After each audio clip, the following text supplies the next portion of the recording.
Well, good evening. Welcome to Operation Remote Resilience. My name is Jennifer Dietz.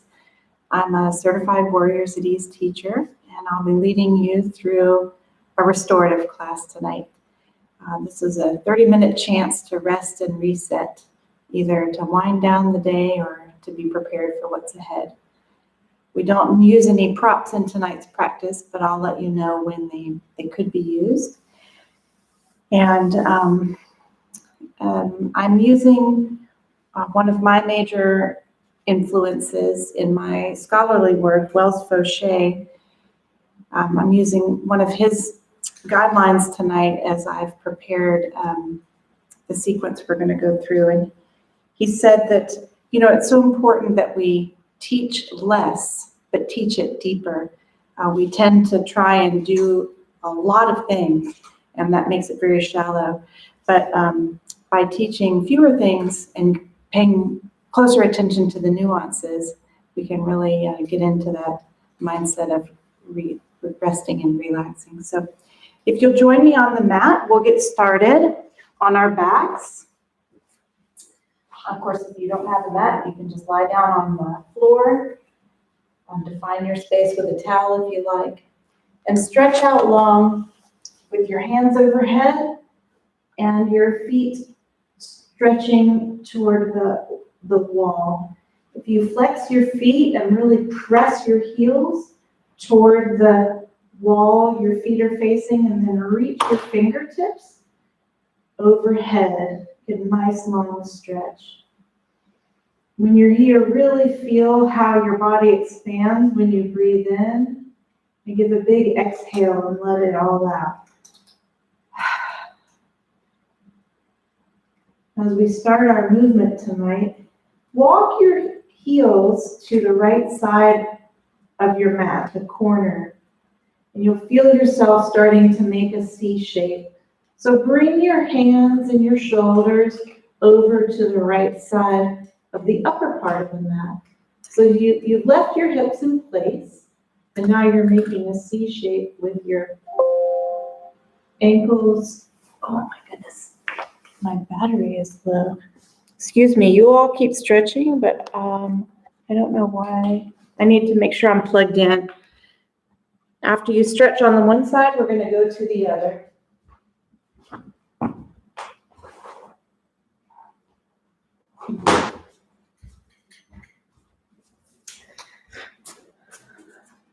Apologies. Wasn't even plugged in. It was plugged into the computer, but not the power.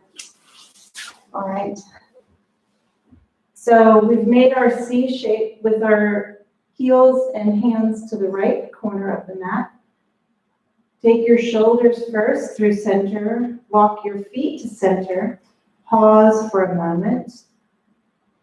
And now walk your heels to the left corner of your mat. And then shift your shoulders and your hands so that you make a C shape to the left.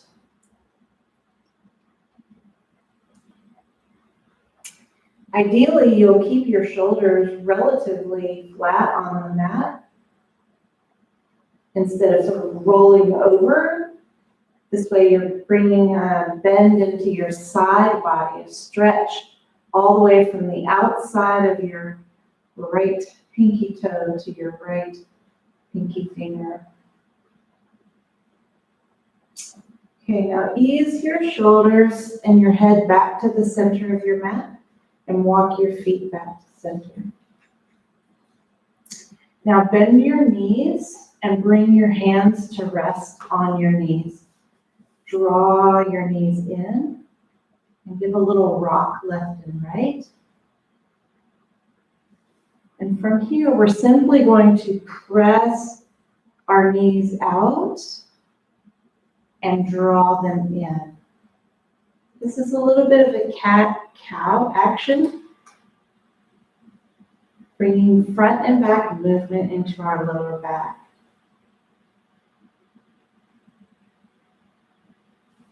So follow the rhythm that feels right in your body with your breath.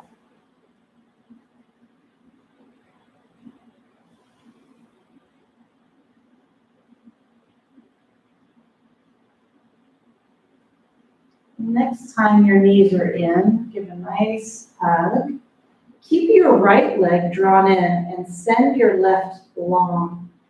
Flex your foot, pressing your heel toward the wall and keeping your right foot drawn in.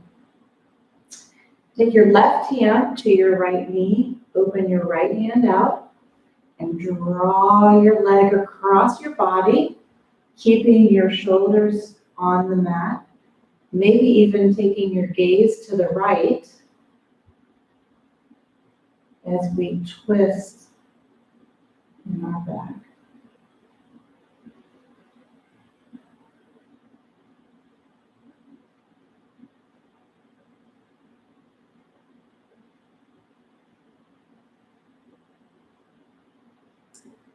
Bring your gaze back to the ceiling.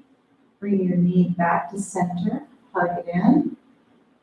Send your right leg long and draw your left in, hugging it close. Take your right hand to your left knee. Extend your left hand out to the left and draw your leg across. Keeping your shoulders planted allows you the supported twist here in your spine. You can turn your gaze to the left. Just notice the way this feels in your legs and in your back.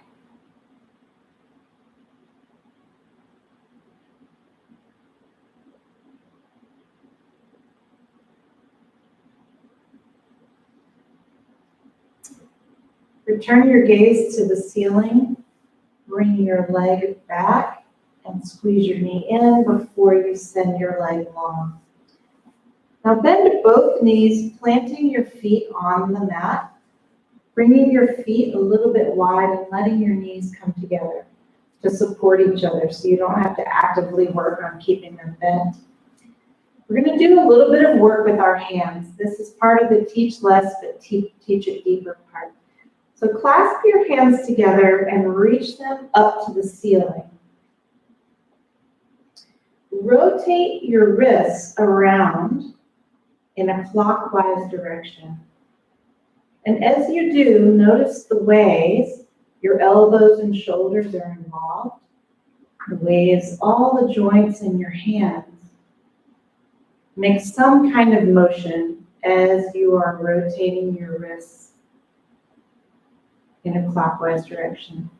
And now, rotate it in the opposite direction. So you've clasped your hands and now we're rotating them in a counterclockwise direction. This might feel fine, this might feel funny. All right, let's stop for a moment. Release your hands and press them toward each other. Your fingers, let's see, maybe you can see better here. Your fingers are spread really wide and you're pressing your hands toward each other.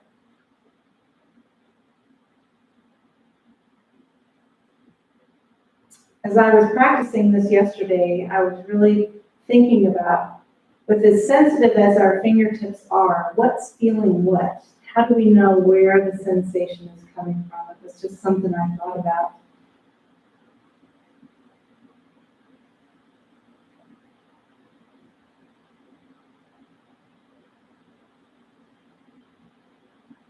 Now turn your right hand up in front of you and gently pull back on each digit so that you can feel the stretching across the palm. We'll start with our pinky finger. We're not going to pull hard, but we just want to feel the sensation on the whole underside of our fingers as we gently ease them back. We spend a lot of time in computers, writing, typing, driving. And then, now switch hands and do the same with your left. So gently pull back on each of the digits of your left hand.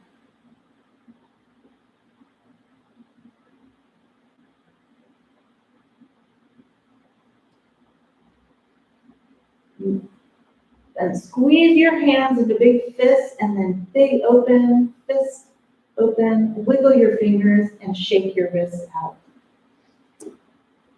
Grab your knees and get ready to rock back and forth up to a seated position.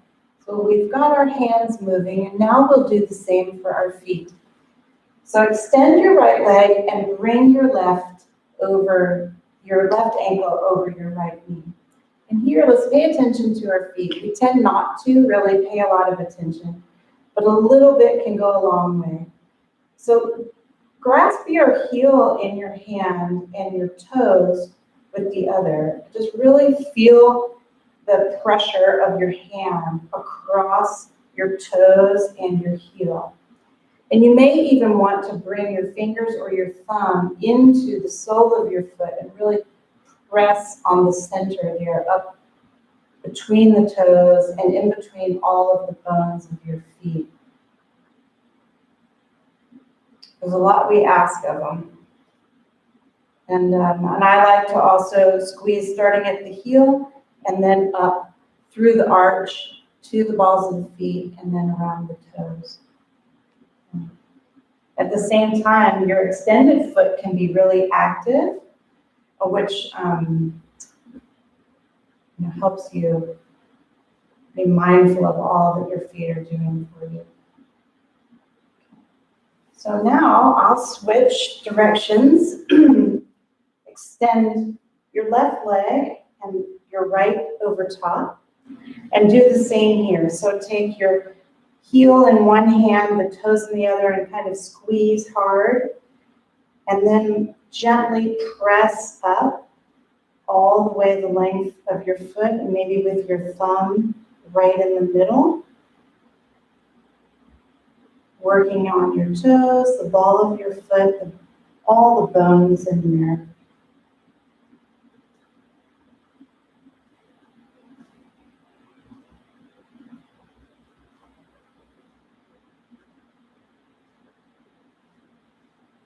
Rotate your foot around a little bit. There we go. Now extend your leg down. We're going to roll over into a tabletop position, which is where we have our hands underneath our shoulders, knees underneath our hips. Extend your right leg back and press your heel toward the wall.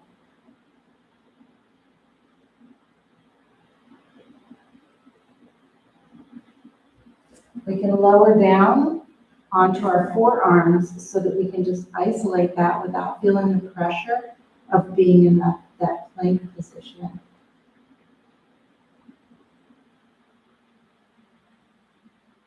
Bring your knee back underneath and switch legs. Send your left leg back and press your heel.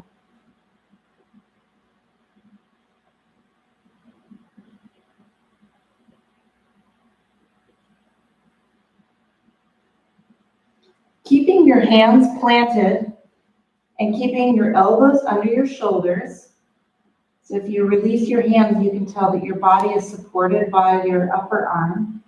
Let your right leg go back and your hips come down to the mat so that you're in a Sphinx posture. Release your toes and let yourself be supported on your upper arms. Your forearms are just here for balance. And let your weight be heavy in your legs as you lift your gaze and open your upper chest toward the front wall. So this is our Sphinx posture. And we're going to hold this for a moment and just let gravity ease our back down into this supported back bend.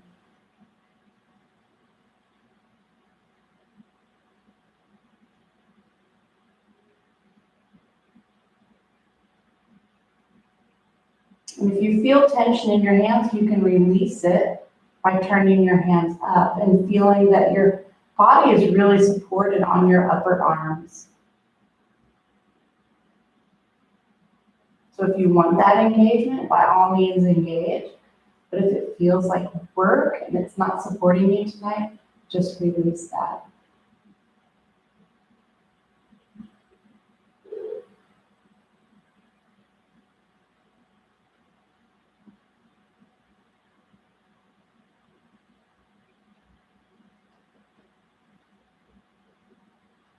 Now, if your hands are turned up, return them palm down. Take your toes and curl them under, and get ready to send your hips back for child's pose. So you can leave your hands in place and let them follow you back, or you can walk back, your choice. So as I rise up on my knees and send my hips back toward my heels, my hands can slide back for child's pose. So our hips are over our heels, our knees are folded, they can be close together or mats width apart. Your hands can be outstretched as mine are, and then you can lower your forehead to the mat and release any hold you have over your upper body and be supported in this shape. If this doesn't feel good to your shoulders, you can always release your hands and put them palm up back by your feet.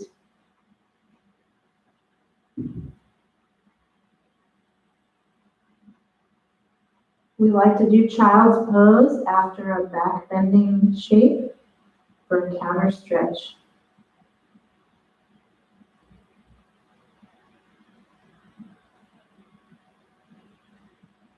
This is also a really good shape to take anytime you need to check in with yourself during a practice. That might even be, more energetic than what we're doing tonight, but even just any time to regroup.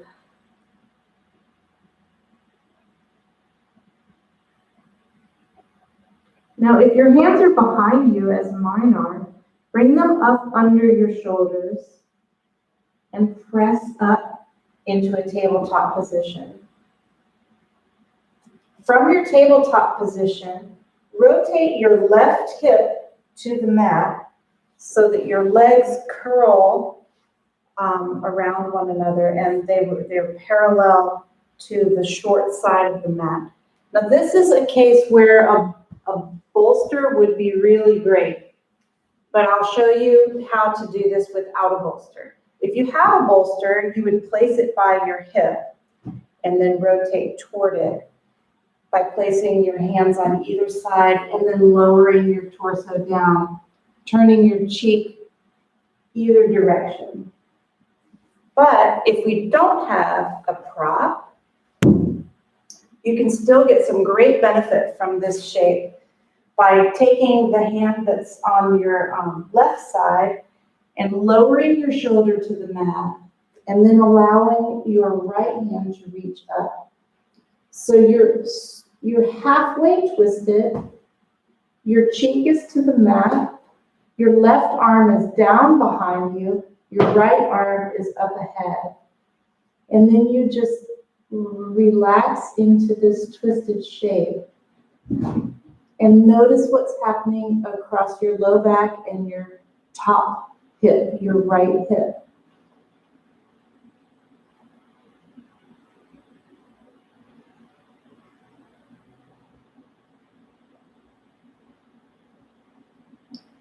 And the longer we stay in a posture like this, the more we can be aware of where we're holding ourselves up, and we can relax into them and let gravity help us open.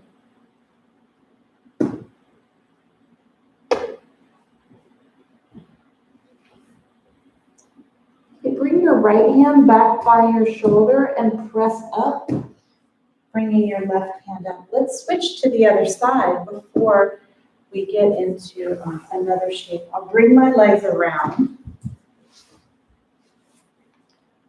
So now your right side is parallel to the short side of your mat. Again, if you have the bolster, you would place it by your hip and you would turn your torso toward the bolster with your cheek either facing the same direction as your knees or the opposite. But without a bolster, that's a pretty aggressive twist. So we put our back arm down behind us and we reach the front arm up above.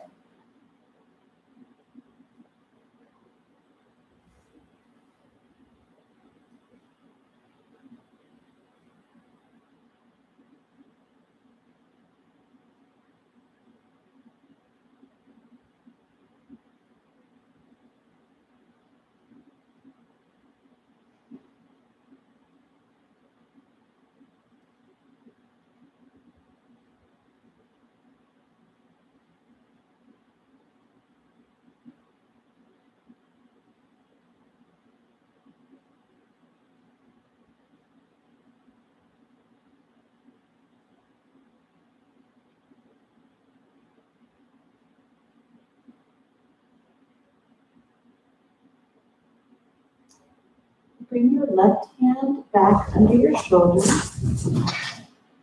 Press in and raise yourself up off of the mat. Bring your legs together from a seated position. Your soles of your feet together in what we call bound angle. This is another good one if you have a bolster where you can be supported.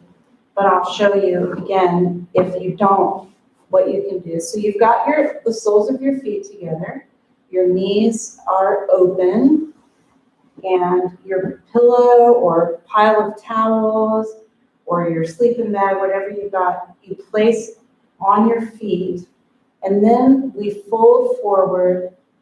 And here I'll fold this up because I don't have a whole lot of stretch here, but we fold forward and we find support on this bolster. And ideally, you'd be able to rest your cheek. But without any support, we can still get some benefit from a nice, long, forward motion in this shape. So take your hands by your toes and feel your heart reaching forward.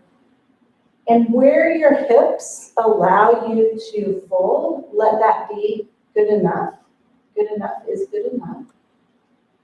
And once you reach the limit of that fold, without pulling yourself forward, just be supported.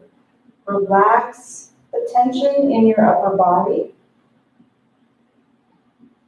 And allow the weight of your torso and your head to continue to gradually ease opening in your joints. This is not work. You're not working here. This is just supporting yourself.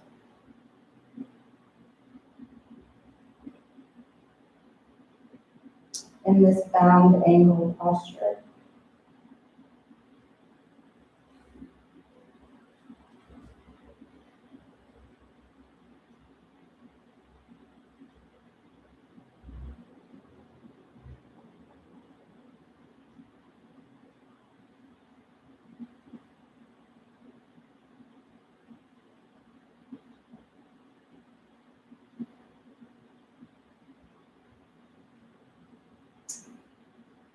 Now, as we come out of this one, bring your belly button toward your spine. Draw your belly in to find strength there, and then rise up to a strong seat and bring your knees together, sending your legs long.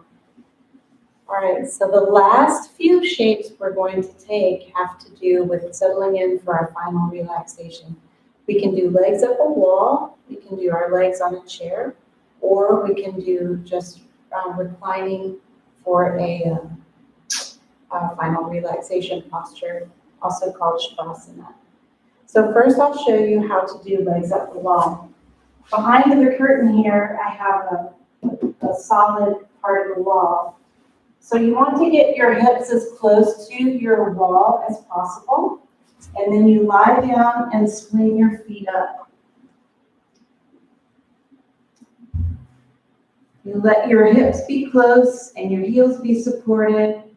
You can send your arms wide. You can have your arms up. You can have your arms resting on your belly.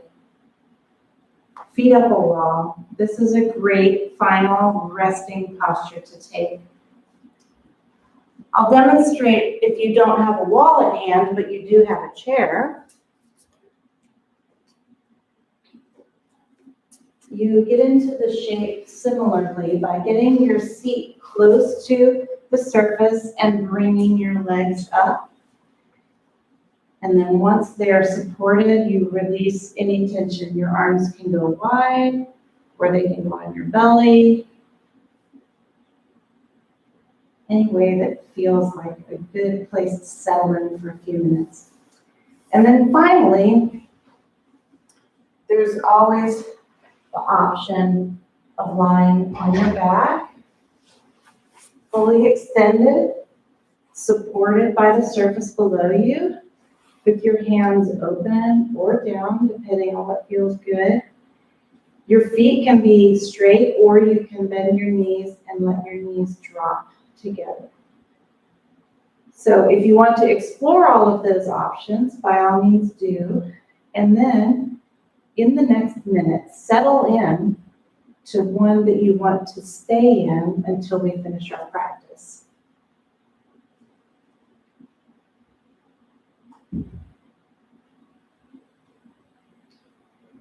And as we begin this final relaxation period of our 30 minutes here together, I'll be guiding you through some opportunities to follow my words, or you can just ease into your own space. But if you want to, we can experiment with what it feels like to hold tension and to release it by focusing on our face first and then the rest of our body. So if you'll take a few breaths as you settle into this last posture.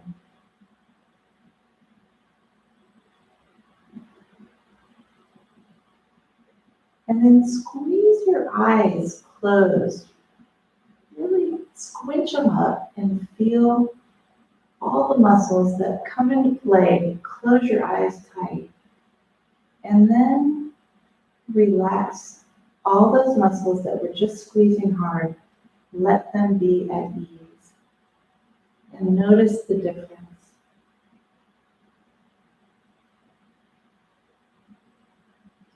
Let's wrinkle all the muscles around our nose. And really, really squinch up around our nose. And then let those muscles relax. And feel the contrast there. The same with your mouth. Maybe purse your lips. Open your mouth wide. Shift your jaw left and right. Feel the way your jawbone, connects up at the temple. Just really feel the way all those muscles work, and then let them be at ease.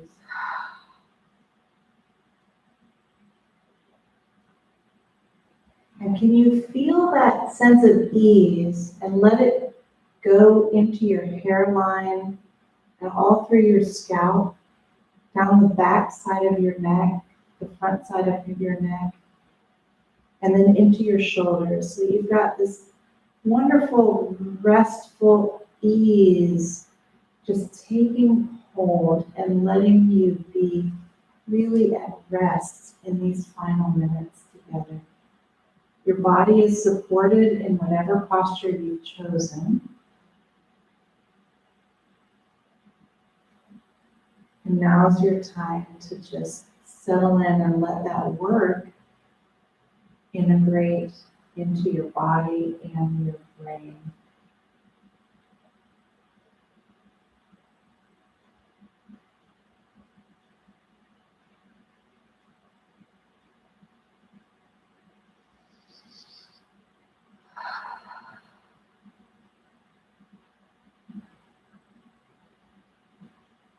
And I'm going to come to seated. We've reached the end of our class.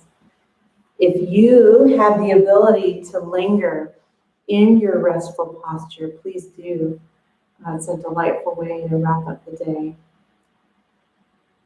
I wanted to thank you very much for spending this time with me tonight and for being part of Operation Remote Resilience.